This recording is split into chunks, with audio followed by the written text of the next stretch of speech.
Welcome to Pro Wrestling History Daily Top 5.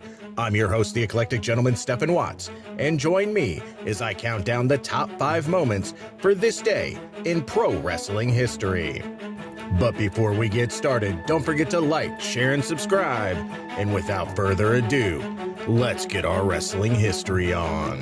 Number 5, 1981.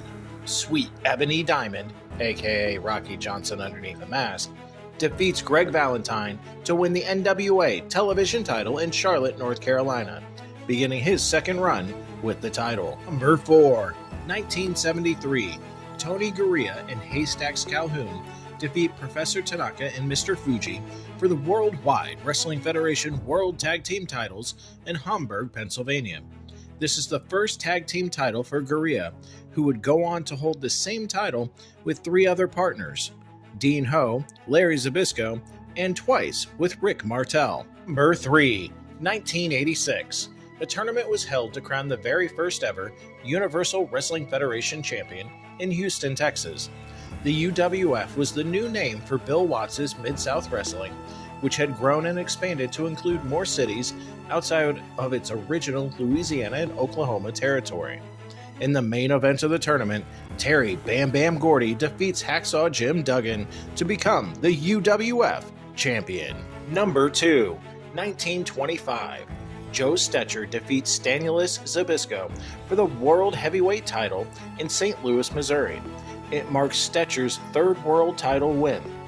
But it's not without controversy, as Wayne Munn, who Zbyszko had won the title from, was still recognized as world champion in Illinois and Michigan.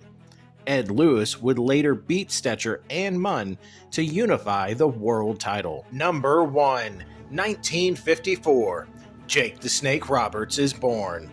He is best known for his 2 stints in the WWF, first between 1986 and 1992, and second between 96 and 1997.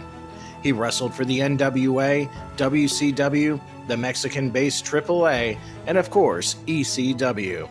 He is considered one of the greatest in-ring tacticians and psychologists of all time, as well as one of the most inspirational wrestlers of all time, having overcome his addiction demons. And that's our list. Make sure to comment below what you feel was the number 1 moment for this day in pro wrestling history.